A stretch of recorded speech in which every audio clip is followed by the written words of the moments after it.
الناس وإثمهما أكبر من نفعهما وقال الله تعالى بسم الله الرحمن الرحيم ومن الناس من يشتري لهو الحديث ليضل عن سبيل الله بغير علم ويتخذها هزوا أولئك لهم عذاب مهين وقال النبي صلى الله عليه وسلم عن أنس رضي الله تعالى عنه قال رسول الله صلى الله عليه وسلم ليكونن هذا الأمة خسف وقذف ومسؤول الحديث আমার সম্মুখে বসে থাকা সমস্ত বয়োজ্যেষ্ঠ বৈকনিষ্ঠ সমবয়স্ক সর্বপ্রথম সেই মহান আল্লাহ সুবহানাহু ওয়া তাআলার হামদ ও প্রশংসা, যিনি অব্যয় অক্ষয়, যিনার অশেষ রহমতে আমরা রমজান মাসের সমস্ত সিয়াম রাখতে পেরেছি এবং আমরা সুস্থভাবে ঈদুল ফিতরের সালাত আদায় করতে পেরেছি এবং তারপরে পরে আজকের দিন এই জুম্মার দিনকে লক্ষ্য রেখে আমাদেরকে মসজিদে আসার তৌফিক দান করেছেন। তাই শুকরিয়া জ্ঞাপন সকলে বলি আলহামদুলিল্লাহ। এবং তারপরে পরে সারা বিশ্বের নবী, নাবিদের নবী, তাজদারে মদিনা মুহাম্মদ মুস্তাফা সাল্লাল্লাহু আলাইহি ওয়াসাল্লামের উপর লাখো কোটি দরুদ সালাম শান্তির দ্বারা বর্ষিত হোক। সকলে বলি আল্লাহুম্মা আমিন, আল্লাহুম্মা সাল্লি আলাইহি, আল্লাহুম্মা বারিক আলাইহি। তো সম্মানিত উপস্থিতি, আজকে আমি আপনাদের সম্মুখে যে টপিকস নিয়ে কথা বলতে চাচ্ছি সেটা হচ্ছে আমরা রমজান মাসকে পেয়ে কতটা লাভবান হতে পারলাম, কতটা উপকারী আমাদের হলো, এ বিষয়ে আমি আলোচনা করব সংক্ষিপ্ত আকারে ইনশাআল্লাহ। ওমা তৌফিকি ইল্লা বিল্লাহ। তো সম্মানিত উপস্থিতি, যা হোক, প্রথমেই আমি আল্লাহ সুবহানাহু ওয়া তাআলার শুকরিয়া জ্ঞাপন করি যে আলহামদুলিল্লাহ আমরা রমজান মাসের সমস্ত সিয়াম রাখতে পেরেছি। এবারে কথা হচ্ছে এটাই, তিনি আমাদেরকে আলহামদুলিল্লাহ 1 থেকে নিয়ে 30তম সিয়াম রাখার তৌফিক দান করেছিলেন বলে আমরা রাখতে পেরেছি। কিন্তু এই রমজান থেকে বা এই সিয়াম থেকে আমাদের যে সঠিক লাভবান বা যে সঠিক আমরা যে পদ্ধতি সে বা কতটা আমরা কাজে লাগাতে পেরেছি, এটা কিন্তু আপনাকে আমাকে ভাববার একটা দরকার ছিল। এর জন্য আমি প্রথমত বলবো যে আল্লাহ সুবহানাহু ওয়া তাআলা তিনি সূরাতুত তাহরিম সূরা নম্বর 66 আয়াত নম্বর 6 এর মধ্যে আল্লাহ সুবহানাহু ওয়া তাআলা তিনি বলছেন যে ইয়া আইয়ুহাল্লাযীনা আমানু, হে ঈমানদারগণেরা, কু আনফুসাকুম, আগে তুমি নিজে বাঁচো, ওয়া আহলিকুম, এবং তোমার আহাল তোমার পরিবার বর্গকে বাঁচাও। কোথা থেকে? না তো নার, জাহান্নাম থেকে, যার জ্বালানি হচ্ছে ওকুদুহান নাস ওয়াল হিজারা, যার জ্বালানি হচ্ছে মানুষ এবং পাথর। তো সম্মানিত উপস্থিতি, এই যে আয়াত আল্লাহ সুবহানাহু ওয়া তাআলা তিনি বর্ণনা করেছেন সূরাতুত তাহরিমের মধ্যে, যে আল্লাহ সুবহানাহু ওয়া তাআলা তিনি প্রথম স্টেপ যেটা আপনাকে আমাকে বলছেন, মানে বুঝাচ্ছেন এটাই যে আপনার আমার প্রথম দায়িত্ব হচ্ছে এটাই যে প্রথমত আপনাকে আমাকে বাঁচতে হবে কোথা থেকে? না তো নার ওয়া জাহান্নাম থেকে। কু আনফুসাকুম, আগে দায়িত্ব আপনার নিজেকে বাঁচা, তারপরে ওয়া আহলিকুম, তারপরে দায়িত্ব হচ্ছে আপনার আহালকে বাঁচানোর, মানে জাহান্নাম থেকে। হয়তো আপনাকে আমি বুঝাতে পারলাম না যে আল্লাহ সুবহানাহু ওয়া তাআলা তিনি বলছেন যদি তুমি ঈমানদার হও, মুত্তাকিন হও, ইয়া আইয়ুহাল্লাযীনা আমানু, হে ঈমানদারগণেরা, যারা আমাকে বিশ্বাস করেছো, যারা আমাকে এক ইলাহ বলে, এক মাবুদ বলে তোমরা যারা বিশ্বাস স্থাপন করেছো, তোমাদের জন্য আমি প্রথম যেটা দায়িত্ব দিলাম সেটা এটাই যে আগে তুমি নিজেকে বাঁচাও জাহান্নাম থেকে, তারপরে তুমি কাকে বাঁচাও? তোমার আহাল পরিবারকে বাঁচাও। আহাল পরিবার বলতে গেলে আপনার স্ত্রীকে বাঁচানোর কথা, আহাল পরিবার বলতে গেলে আপনার সন্তান সন্ততি, আপনার ভাই, আপনার সিস্টার, সমস্ত পরিবারকে বাঁচানোর কথা আল্লাহ সুবহানাহু ওয়া তাআলা তিনি বুঝাচ্ছেন। এবারে আপনি মূল পয়েন্টে আসেন যে আপনার আমার জন্য আল্লাহ সুবহানাহু ওয়া তাআলা 12টি মাসের মধ্যে একটি মাস রমজান মাস আপনারা কি করেছেন? ফরজ করেছেন। রমজান মাসের সিয়ামকে আপনার আমার জন্য, অর্থাৎ প্রত্যেক মুসলিমের জন্য, নর এবং নারীর জন্য এই রমজান মাসের সিয়ামকে ফরজ করেছিলেন। যার উদ্দেশ্য কি আপনারা অহরাও শুনেছেন। আল্লাহ সুবহানাহু ওয়া তাআলা তিনি বলছেন সূরাতুল বাকারা সূরা নম্বর 2 আয়াত নম্বর 183 যে ইয়া আইয়ুহাল্লাযীনা আমানু, হে ঈমানদারগণেরা, কুতিবা আলাইকুমুস সিয়াম, তোমাদের উপর সিয়াম ফরজ করা হয়েছে, কামা কুতিবা আলাল্লাযীনা, যেমনটি তোমাদের উপর তোমাদের পূর্ববর্তী মানুষের প্রতি ফরজ করা হয়েছিল, মিন ক্বাবলিকুম লাআল্লাকুম তাত্তাকুন। উদ্দেশ্য একটাই, উদ্দেশ্য আল্লাহ সুবহানাহু ওয়া তাআলার একটাই, টার্গেট একটাই, যাতে করে প্রত্যেক মুসলিম কি হয়? মুত্তাকিন, পরহেজগার, ঈমানদার হয়। এবারে আপনি আসেন, মূল পয়েন্টে আসেন। এই যে একটা মাস চলে গেল, রমজান মাস যে চলে গেল, একটা প্রথমত রমজান মাস ইবাদতের মাস। রমজান মাস হচ্ছে আপনার গুনাহ মোচন করার মাস। রমজান মাস মানে নিজেকে স্ট্রং করার মাস, মজবুত করার মাস। নিজেকে মজবুত বলতে গেলে শরীর মজবুতের কথা নয়, মজবুত বলতে গেলে টাকা পয়সা ব্যাংক ব্যালেন্স তৈরি করার মজবুত কথা নয়। মজবুত বলতে নিজের ইমানটাকে মজবুত করানোর কথা। মজবুত বলতে নিজের মুত্তাকিন পরহেজগার হওয়াটাকেই মুত্তাকিন পরহেজগার হওয়াটাকেই মজবুত বোঝাচ্ছে আল্লাহ সুবহানাহু ওয়া তাআলা। এবারে কথা হচ্ছে এইটাই যে এবার একবার আপনি নিজেকে ভাবুন তো, যে আমি যে এই রমজান মাসের প্রত্যেকটা সিয়াম আমি রেখেছি আলহামদুলিল্লাহ, আমি প্রত্যেকটা তারাবিও আমি পড়েছি আলহামদুলিল্লাহ, এবং আমি চেষ্টাও করেছি যে আমি অহেতুক কথা থেকে, এবং আমি যতগুলো আল্লাহ সুবহানাহু ওয়া তাআলা আমার জন্য ফরজ করেছিলেন, যতগুলো একটি রাত দিয়েছেন লাইলাতুল কদর, সেটাও কিন্তু আমি উদযাপন করেছি, ইবাদতের মাধ্যমে কাটিয়েছি। কিন্তু যখনই এই রমজান মাস শেষ হয়ে যায়, যখন এই রমজান মাস শেষ হয়ে যায়, বিলুপ্ত হয়ে যায়, তখনই কিন্তু আবার আমরা আগের মতো পরিণত হয়ে যাই।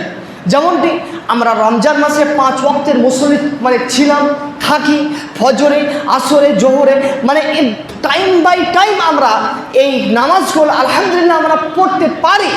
কিন্তু আমরা যখনই আমাদের এই ঈদ উল ফিতরের সালাত হয়ে যায়, তারপরে একদিন দুদিন পরেও কিন্তু সেই আমাদের পুনরায় আবার গাফিলাতের মধ্যে চলে আসে, আমরা আবার অলসতার মধ্যে আমরা আবার কাটিয়ে দিই। যেমনটি আমরা এই রমজান মাসে বেশি বেশি করে আমরা কোরআন, মহাগ্রন্থ আল কোরআনুল কারীম আমরা স্টাডি করতাম, অন্যান্য মাসে কিন্তু আমরা স্টাডি করতে পারি না। কেননা যদি আপনি আমি নিজেকে মুত্তাকিন পরহেজগার হতে পারতাম, কেননা যেহেতু আল্লাহ সুবহানাহু ওয়া তাআলার যেটা উদ্দেশ্য ছিল, যেটা টার্গেট ছিল, যে যাতে করে প্রত্যেকটা মুসলিম, যাতে করে প্রত্যেকটা উম্মাহ কি হয়? মুত্তাকিন হয়, লাআল্লাকুম তাত্তাকুন, যাতে মুত্তাকিন পরহেজগার হয়। এরই জন্য আল্লাহ সুবহানাহু ওয়া তাআলা এই রমজান মাসের সিয়ামকে ফরজ করেছিলেন। তাহলে যদি আপনি আমি মুত্তাকিন পরহেজগার হতে পারতাম, তাহলে পুনরায় আমরা যেমনটি রমজান মাসের দিনগুলো অতিবাহিত করেছিলাম, অনুরূপভাবে আমরা অন্যান্য মাসগুলো আমরা একইভাবে অতিবাহিত করতে পারতাম। কিন্তু যা আমাদের সমাজ, সোসাইটি, এটাই দেখা যায়, প্রমাণিত হয় যে রমজান মাসে মসজিদগুলো পূর্ণত হয়ে যায়, ভর্তি হয়ে যায়, মুসল্লিতে জায়গা দেওয়া যায় না। ঠিক যেমনটি রমজান মাস চলে যায়, অনুরূপভাবে যেমনটি 1 কাতার, 1.5 কাতার, হাফ কাতার, ঠিক মুসল্লি ওইগুলোই থেকে যায়। তাহলে বোঝা যাচ্ছে যে আল্লাহ সুবহানাহু ওয়া তাআলার যে উদ্দেশ্য ছিল, যে টার্গেট ছিল আপনাকে আমাকে নিয়ে, সেই উদ্দেশ্য কিন্তু আপনি আমি কি করতে পারিনি, গ্রহণ করতে পারিনি। সেই উদ্দেশ্য কিন্তু আপনি আমি কাজে লাগাতে পারিনি। যদি আপনি আমি পারতাম, তাহলে আমি ঠিক যেমনটি আমরা সেহরি করার পর আমরা ফজরের জামাতবদ্ধভাবে সালাত পড়তাম, অনুরূপভাবে আমরা ঘুম থেকে উঠে এই ফজরের সালাত আমরা দলবদ্ধভাবে আমরা ফজরের সালাত পড়তে পারতাম। কিন্তু আমরা এগুলো থেকে বিরত হয়ে আসি, বিরত হয়ে আসি। আল্লাহ সুবহানাহু ওয়া তাআলার কাছে দোয়া করব, আল্লাহ সুবহানাহু ওয়া তাআলা আপনি আমাদেরকে প্রত্যেককে 5 ওয়াক্তের নামাজি হওয়ার তৌফিক দান করেন, আমিন। এবারে আমি যেটা বলতে যাচ্ছিলাম এটাই, যে আমি পূর্বে আপনাদেরকে বললাম যে আল্লাহ সুবহানাহু ওয়া তাআলার টার্গেট বা দাবি হচ্ছে এটাই, যে যাতে করে আপনি আমি ইমানদার মুত্তাকিন হতে পারি, এর জন্য রমজান মাসের সিয়ামকে আপনারা আমার জন্য ফরজ করেছেন। কিন্তু যখনই রমজান মাস হয়ে যায়, যা আপনার রমজান মাসের দিন শেষের পরের দিনই, সেটা হচ্ছে ঈদুল ফিতর মানে একটা খুশির দিন, সেই দিনেও কিন্তু আমরা ঘোরামি শুরু করে দিই। আস্তাগফিরুল্লাহ। মানে আপনাকে আমি বলবো কি, রাস্তাঘাটে বের হওয়া যায় না, রাস্তাঘাটে পা দেওয়া যায় না। আস্তাগফিরুল্লাহ। আমি কালকেই আপনাদের এই মোড়ায় এসেছিলাম, যে দেখে আসি কি মানে কেমন চলছে। আমি এসেছিলাম, একটা কাজেও এসেছিলাম। যাই হোক, যখন আমি আসছিলাম কিছু বুঝতে পারিনি। যখন আমি মাগরিবের পরে এই রাস্তা দিয়ে যাচ্ছিলাম, পাশে জুম্মা মসজিদের পরেই আপনার মুসলিম সোসাইটি সমাজের সন্তানরা মুখে দাড়ি রেখেছে। তারপরে তারা কি করেছে, রমজান মাসের সিয়াম পালন করেছে, তারা কি করেছে, লাইলাতুল কদরের রাত্রে উদযাপন করেছে, ইবাদতে কাটিয়েছে। তারা কি করেছে, তারা সালাত মানে তারাবির সালাত পড়েছে। তারা কি করেছে, তারা সুন্নাহ পদ্ধতিতে তারা এই ঈদুল ফিতরের সালাত পড়েছে। কিন্তু যখনই মাগরিব হয়ে গেছে, মাগরিবের পর যেমনটি হিন্দুরা করে, যেমনটি হিন্দুরা ঠাকুরকে নিয়ে আপনার পুজো দেয়, পুজো দেওয়ার পরে ঠাকুর নিয়ে রাস্তাতে বের হয়, আর পাশে ট্রাক্টরে করে হোক বা আপনার অন্যান্য গাড়িগুলোতে করা হোক, ট্রলিগুলোতে করে হোক, বড় বড় ডিজেগুলো নিয়ে যেমনটি ডিজে বাজায়, গান বাজায়, এবং যেমন হিন্দুরা ছেলে এবং মেয়ে একইভাবে বেহায়াপনার মতো তারা যেমন নাচ গান বাজনা করে, ঠিক একইভাবে এই মুসলিম সোসাইটি সমাজ এইটাই শুরু করে দিয়েছে যে ঈদের দিনেই তারা ডিজে নিয়েছে, তারা এমনভাবে নাচ গান করছে, মনে হয় না যে এরা মুসলিম, মনে হচ্ছে যে এরা ইহুদি খ্রিস্টান। এদেরকে দেখে মনে হয় না যে এরা মুসলিম, এদেরকে দেখে মনে হয় যে এরা হিন্দু। আর এই আজকের দিনেই হয়তো তারা কোনো মানে কালীকে পুজো করেছে বা কোনো ঠাকুরকে পুজো করে তারা ঠাকুর ভাসিয়ে এসে তারা এমনভাবে নাচ গান বাজনা করছে, মনে হচ্ছে এরা মুসলিম কখনোই হতে পারে না, অথচ তারা মুসলিম, অথচ মসজিদের পাশে এগুলো হচ্ছে। তাহলে আমরা পরিবর্তন হলাম কোথায়? তাহলে আমরা আল্লাহ সুবহানাহু ওয়া তাআলার স্টেপ গ্রহণ করলাম কোথায়? তাহলে আমরা আল্লাহ সুবহানাহু ওয়া তাআলার টার্গেট কোথায় আমরা গ্রহণ করলাম? আমরা কতটা নিজেকে পরিবর্তন করতে পারলাম? আমাদেরকে কিন্তু চিন্তা ভাবনা করা দরকার ছিল, কিন্তু আমরা চিন্তা ভাবনা করলাম না বা করিনি। শুধু মানে আপনার মুরারাই বলে নয়, এমনকি অনেক আহলুল হাদিস পরিবারের সন্তানদেরকেও দেখা যায়, এমনকি প্রত্যেকটা গ্রামে, মোটামুটি গ্রামে দেখা যায় যে তারা যেমনটি ঈদুল ফিতর সালাত হয়ে যায়, তারা ঢোল তাবলা নিয়ে ডিজে নিয়ে তারা গান বাজনা শুরু করে দেয়। এমনকি তাদেরকে রাত্রে দেখা যায় যে তারা ফজরে, তারা সকালে ঈদুল ফিতরের সালাত আদায় করার পর তারা মাগরিব পরে বিকেলে তারা বড় বড় তারা নিশাদার দ্রব্য মানে নিশাগুলোকে নিয়ে মানে মদগুলোকে নিয়ে তারা পার্টি করে, তারা মদ পান পর্যন্ত করে। তাদের দাবি হচ্ছে এটাই যে আজকে উৎসবের দিন, আজকে খুশির দিন, কিন্তু এই খুশির দিনে আমরা বেশি বেশি করে খুশি করব। কিন্তু সেই বোকা মুসলিম, সেই বোকা সমাজ আজ পর্যন্ত জানার চেষ্টা করলো না যে খুশির দিন কাকে বলে, কিভাবে আমাকে খুশির দিন মানে অতিবাহিত করতে হবে, কিভাবে আমাকে আনন্দটা উপভোগ করতে হবে, সেটা সে আজ পর্যন্ত জানার চেষ্টা করলো না।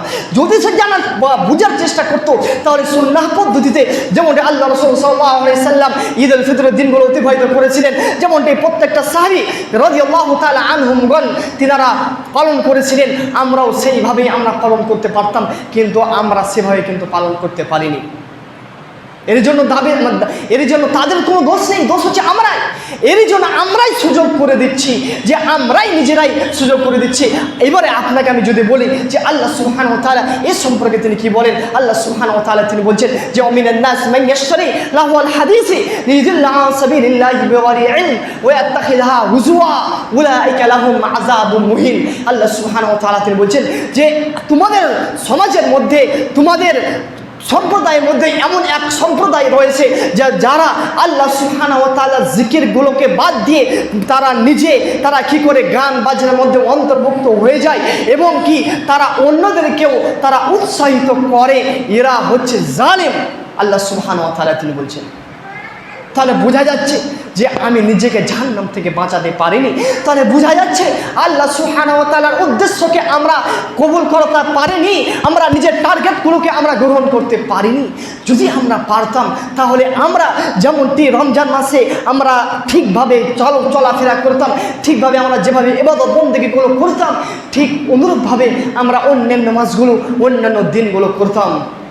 সম্মানিত উপস্থিতি, আল্লাহ সুবহানাহু ওয়া তাআলা তিনি আরও বলেন, অনেক জায়গাতে তিনি এই কথাগুলো বলেন, অনেক জায়গাতে আল্লাহ সুবহানাহু ওয়া তাআলা তিনি বলেন যে তোমাকে করতে হবে কি, যে তোমাকে নিজে বাঁচতে হবে, জাহান্নাম থেকে বাঁচাতে হবে। কেননা আমরা জানি আল্লাহ রাসূল সাল্লাল্লাহু আলাইহি সাল্লাম তিনি বললেন যে কুল্লুকুম রাইন ওয়া কুল্লুকুম মাসউলুন, যে প্রত্যেকটা অভিভাবক হচ্ছে দায়িত্বশীল এবং এই দায়িত্ব সম্পর্কে কাল কিয়ামতের মাঠে তাকে জিজ্ঞাসাবাদ করা হবে। দায়িত্বশীল মানে হয়তো আপনাকে আমি বুঝাতে পারলাম না। দায়িত্বশীল মানে আপনি এটা নিয়েন না যে কেবলমাত্র যে দেশের প্রধানমন্ত্রী আপনাদের জন্য দায়িত্বশীল, যে না, সে দায়িত্বশীল যেমন দেশের জন্য, ঠিক অনুরূপভাবে একজন গ্রামের যেমন পঞ্চায়েত মেম্বার যেমন তার গ্রামের দায়িত্বশীল, ঠিক অনুরূপভাবে আপনার পরিবারের জন্য আপনি পিতা, আপনি দায়িত্বশীল। যেমনটি একটা মসজিদের ইমাম সে তার সোসাইটি সমাজের জন্য দায়িত্বশীল। সেই কোনো সোসাইটি সমাজে তার গ্রামে যদি শিরক বিদআত কুসংস্কারগুলো যদি চলে আসে, এই নাচ গান বাজনাগুলো যদি চলে আসে, আর সে যদি সেই মেসেজগুলো না পৌঁছাতে পারে, তাহলে তাকেও কিন্তু কাল কিয়ামতের মাঠে জবাবদিহি করতে হবে। আর যদি সে এগুলো করাতে পারে, তাহলে সে জবাবদিহি করা থেকে বিরত থাকবে। ঠিক অনুরূপভাবে আপনি একজন পিতা, ঠিক অনুরূপভাবে আপনি একজন পিতা, আপনি একজন স্বামী, আপনি একজন বড় ভাই, আপনিও কিন্তু দায়িত্বশীল। আর এই দায়িত্ব সম্পর্কে আপনাকে কাল কিয়ামতের মাঠে জিজ্ঞাসাবাদ করা হবে। মানে হয়তো আপনাকে আমি বুঝাতে পারলাম না। দায়িত্বশীল মানে আপনার স্ত্রীটা যদি কাল ঈদের দিন উদ্দেশ্য করে যদি রাস্তায় রাস্তায় বেহায়াপনার মতো যদি ঘুরে বেড়ায়, তাহলে আপনাকে কিন্তু আপনার স্ত্রী সম্পর্কে কাল জিজ্ঞাসাবাদ করবে আল্লাহ সুবহানাহু ওয়া তাআলা। আপনার মেয়েটা যদি রাস্তাঘাটে চলাফেরা করে বেহায়ার মতো, বিনা অন্যায় ওড়নাবিহীন, সে যদি রাস্তায় রাস্তায় চলাফেরা করে এবং সে যদি ভাইরাস ছড়ায়, তাহলে আপনাকে আল্লাহ সুবহানাহু ওয়া তাআলা তিনি জবাবদিহি করবেন। এবং আপনি যদি তাদের মধ্যে অন্তর্ভুক্ত হয়ে থাকেন, তাহলে আপনাকেও কিন্তু আল্লাহ সুবহানাহু ওয়া তাআলা তিনি পাকড়াও করবে। সম্মানিত উপস্থিতি, তাহলে আপনাকে আমাকে যে সুন্নাহগুলো বা আপনাকে আমাকে যে শিক্ষাগুলো বা আপনাকে আমাকে যে উদ্দেশ্য, সেই উদ্দেশ্য কিন্তু আপনাকে আমাকে কাজে লাগাতে হবে। আর যদি আপনি আমি কাজে না লাগাতে পারি, তাহলে কিন্তু আপনাকে আমাকে কাল কিয়ামতের মাঠে জবাবদিহি করতেই হবে। আর কাল কিয়ামতের মাঠে আপনি আমি ধরা খেয়ে যাব। আল্লাহ সুবহানাহু ওয়া তাআলার কাছে দোয়া করি, আল্লাহ সুবহানাহু ওয়া তাআলা আপনি আমাদেরকে এই সমস্ত গুমরাহ থেকে, সমস্ত শয়তানি কুকর্মগুলো থেকে আপনি আমাদেরকে হেফাজত করুন। সকলে বলি আমিন। সম্মানিত উপস্থিতি, এরপরে আপনাকে আমি যেটা বলছিলাম যে আমরা এই ঈদুল ফিতরের দিনে কিন্তু যখন যেমন এই রমজান মাস শেষ হয়ে যায়, আমরা এই রমজান মাসে একটা জিনিস থেকে আমরা মোটামুটি বিরত থাকতে পারি। সেটা হচ্ছে কি বলেন? সেটা হচ্ছে নেশাদার দ্রব্য। আমরা আলহামদুলিল্লাহ আমরা সকাল থেকে সন্ধ্যা পর্যন্ত আমরা না খেয়ে থাকি, ঠিকই থাকি, কিন্তু আমরা অনেকেই দেখা যায় যে তারা ভুলে গিয়ে হয়তো সে মোটামুটি 5 দিন 10 দিন, এমনকি অনেক নেশাদার দ্রব্য যারা পান করে, তাদেরকে দেখা যায় যে তারা গোটা মাস পর্যন্ত তারা সেই নেশাদার দ্রব্য থেকে বিরত থাকে। ঠিক অনুরূপভাবে ঠিক যেমনটি এই ঈদুল ফিতরের সালাত হয়ে যায়, তারা একইভাবে তারা নেশাদার দ্রব্যের মধ্যে অন্তর্ভুক্ত হয়ে যায়। এর জন্য আল্লাহ সুবহানাহু ওয়া তাআলা তিনি সূরাতুল মাইদার মধ্যে বলেন যে ইয়াসআলুনাকা আনিল খামরি ওয়াল মাইসির কুল ফীহিমা ইসমুন কাবীর। আল্লাহ সুবহানাহু ওয়া তাআলা তিনি বলেন যে ইয়াসআলুনাকা আনিল খামরি ওয়াল মাইসির, হে নবী মুহাম্মদ সাল্লাল্লাহু আলাইহি ওয়াসাল্লাম, তোমাকে কিছু উম্মাহ তোমাকে জিজ্ঞাসা করবে আনিল খামরি ওয়াল মাইসির, নেশাদার দ্রব্য সম্পর্কে এবং জুয়া সম্পর্কে তুমি তাদেরকে বলে দাও। কুল, হে নবী তুমি তাদেরকে বলে দাও, কুল ফীহিমা ইসমুন, তাতে বড় ধরনের গুনাহ হয়। কোনো ব্যক্তি যদি নেশাদার দ্রব্যের মধ্যে অন্তর্ভুক্ত হয়ে যায়, কোনো ব্যক্তি যদি নেশাদার দ্রব্য পান করে, তাহলে সে এক বড় ধরনের গুনাহ, আল্লাহ সুবহানাহু ওয়া তাআলা তিনি বলছেন সে বড় ধরনের গুনাহর মধ্যে অন্তর্ভুক্ত হয়ে যায়।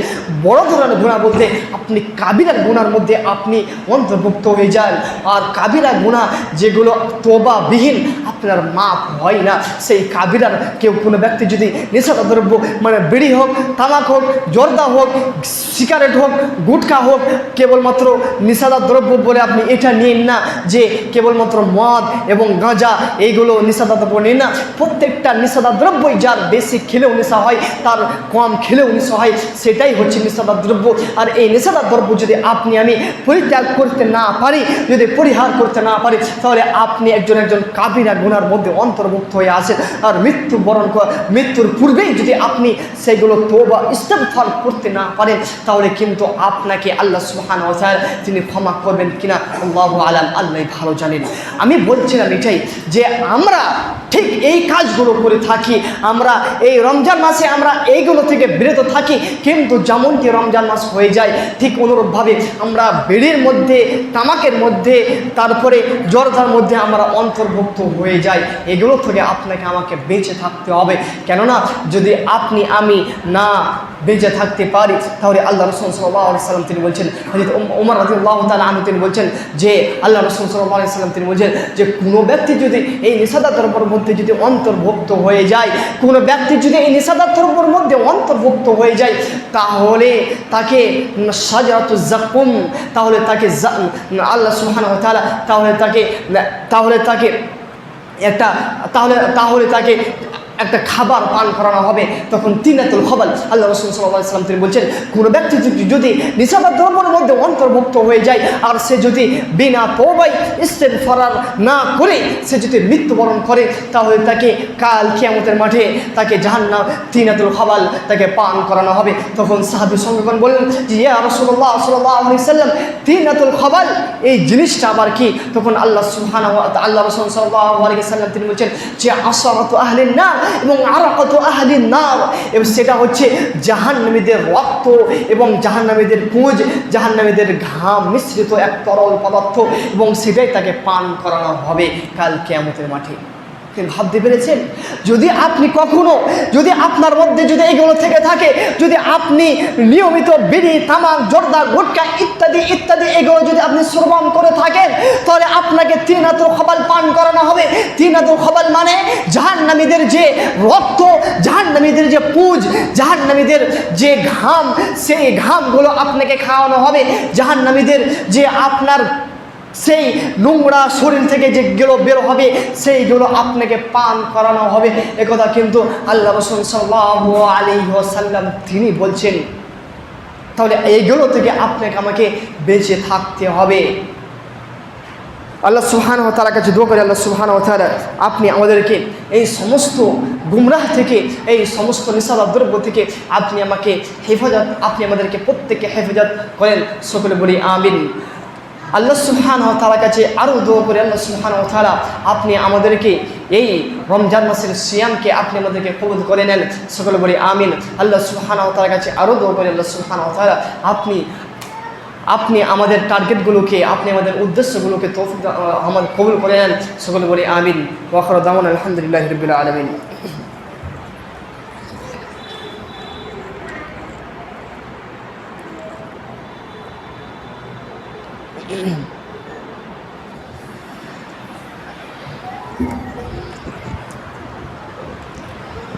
الحمد لله كفى والسلام على عباده الذين اصطفى، أما بعد، أعوذ بالله من الشيطان الرجيم، بسم الله الرحمن الرحيم،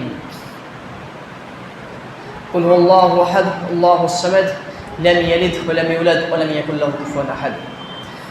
তো সম্মানিত উপস্থিতি, আমরা জানি যে আল্লাহ সুবহানাহু ওয়া তাআলা, আল্লাহ রাসূল সাল্লাল্লাহু আলাইহি ওয়াসাল্লাম তিনি বলছেন যে এই দিন ইসলামের মধ্যে মূল স্তম্ভ হচ্ছে পাঁচটি, তথা শাহাদাতু লা ইলাহা ইল্লাল্লাহ ওয়া আন্না মুহাম্মাদুর রাসূলুল্লাহ, আল্লাহ সুবহানাহু ওয়া তাআলা ছাড়া কোনো সত্যিকার ইলাহ নেই, কোনো মাবুদ নেই, এবং ওয়া আন্না মুহাম্মাদুর রাসূলুল্লাহ, এবং মুহাম্মদ সাল্লাল্লাহু আলাইহি সাল্লাম তার বান্দা এবং তার প্রেরিত রাসূল।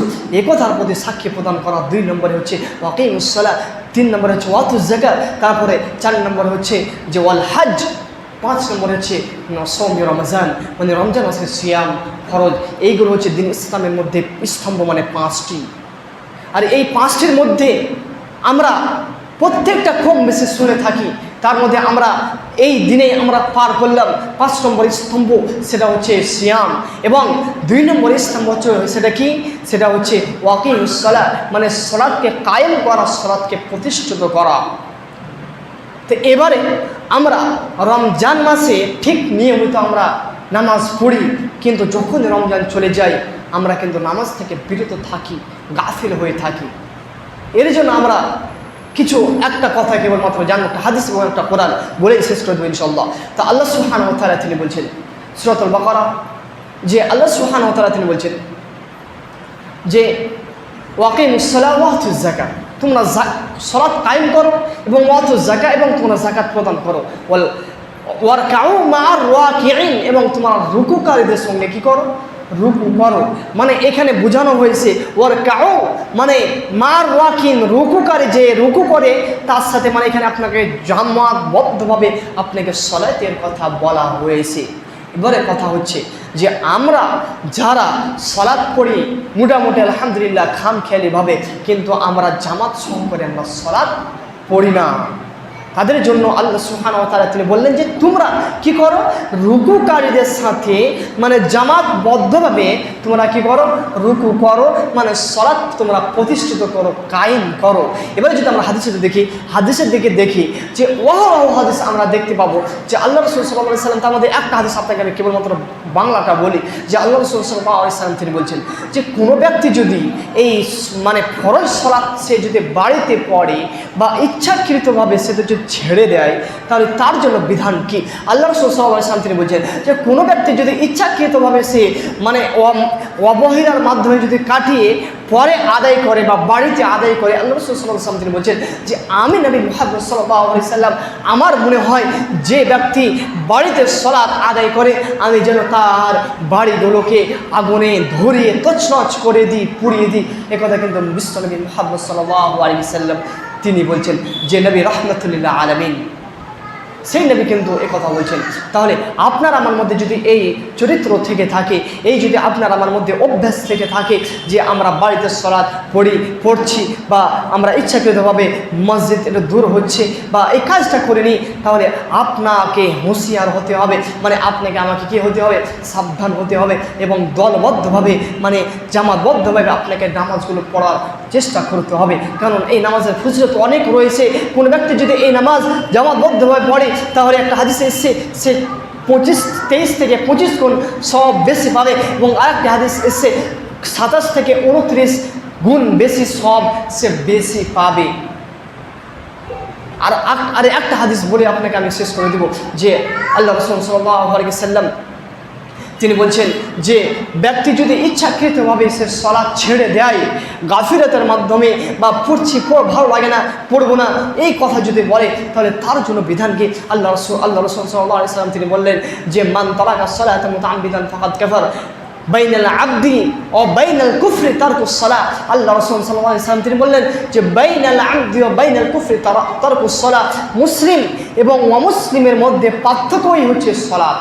মানে কোনো ব্যক্তি যদি সে সালাত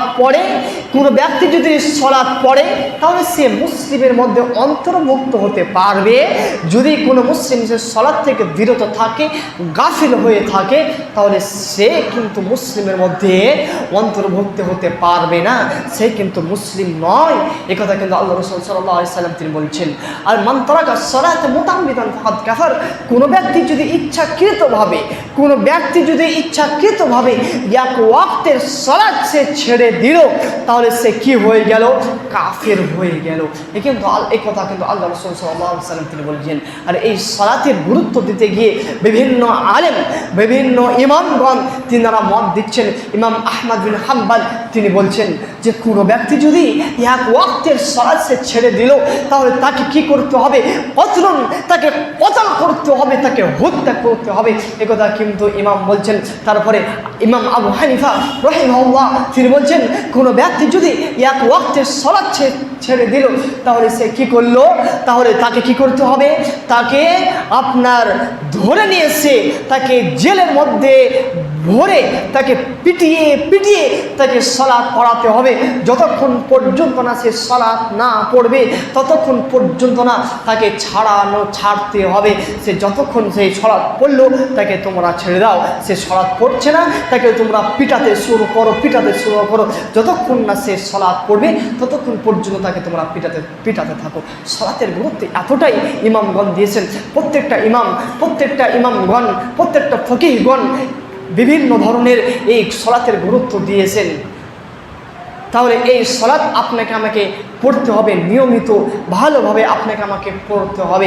আল্লাহ সুবহানাহু ওয়া তাআলার কাছে দোয়া করি, আল্লাহ সুবহানাহু ওয়া তাআলা আপনি আমাদেরকে সঠিক পদ্ধতিতে, সুন্নাহ পদ্ধতিতে আপনি আমাদেরকে সঠিক নিয়মে টাইম মতো সময় মতো আপনি আমাদেরকে 5 ওয়াক্তের মুসল্লি হওয়ার তৌফিক দান করেন। সকলে বলি আমিন। আল্লাহ সুবহানাহু ওয়া তাআলার কাছে আরও দোয়া করি, ওগো আল্লাহ দয়াময়, আপনি আমাদের বিগত দিনের গুনাহগুলোকে আপনি আমাদেরকে ক্ষমা করে দেন। সকলে বলি আমিন। আল্লাহ সুবহানাহু ওয়া তাআলা, আমরা জানি না যে আমরা এখন বেঁচে আছি, আমরা আসলে বেঁচে থাকতে পারবো কিনা আমরা জানি না। আল্লাহ সুবহানাহু ওয়া তাআলা, আপনি আমাদেরকে ঈমান সহকারে আপনি আমাদেরকে মৃত্যুবরণ করার তৌফিক দান করেন। সকলে বলি আমিন। আল্লাহ সুবহানাহু ওয়া তাআলার কাছে আরও দোয়া করি, আল্লাহ সুবহানাহু ওয়া তাআলা, যারা কবরের মধ্যে শুয়ে আছে, জানি না তারা কি হালাতে কি অবস্থাতে আছে, আল্লাহ সুবহানাহু ওয়া তাআলা আপনি তাদেরকে তাদের গুনাহগুলোকে ক্ষমা করে দিয়ে আপনি তাদেরকে জান্নাত নসিব হওয়ার তৌফিক দান করেন। সকলে বলি আমিন। আল্লাহ সুবহানাহু ওয়া তাআলার কাছে দোয়া করি, আল্লাহ সুবহানাহু ওয়া তাআলা আপনি আমাদেরকে জান্নাতবাসী হওয়ার তৌফিক দান করেন। সকলে বলি আমিন। ওয়া আখিরু দাওয়ানা আলহামদুলিল্লাহি রাব্বিল আলামিন। ইয়া আইয়ুহাল্লাযীনা আমানু ইযা নুদিয়া লিস-সালাতি মিন ইয়াউমিল জুমআতি ফাসাইলা যিকরিল্লাহি ওয়া দারুল বাই' যালিকুম খায়রুল লাকুম ইন কুনতুম তা'লামুন। ফাইযা কুদিয়া লিস-সালাতি ফান্তাশিরু ফিল আরদি ওয়াবতাগু মিন ফাদলিল্লাহ ওয়া যিকুরুল্লাহা কাসীরান লা'আল্লাকুম তুফলিহুন। ওয়া ইযা রা'উ তিজারাতান লাহওয়ান ইয়াফuddu ইলাইহা ওয়া তারাকুকা qa'iman قل ما عند الله خير من اللهو من التجارة والله خير الرازقين. اللهم صل على محمد وعلى آل محمد كما صليت على إبراهيم وعلى آل إبراهيم إنك حميد مجيد. اللهم بارك على محمد وعلى آل محمد كما باركت على إبراهيم وعلى آل إبراهيم إنك حميد مجيد. سبحان ربك رب العزة عما يصفون والسلام على المرسلين والحمد لله رب العالمين. آمين.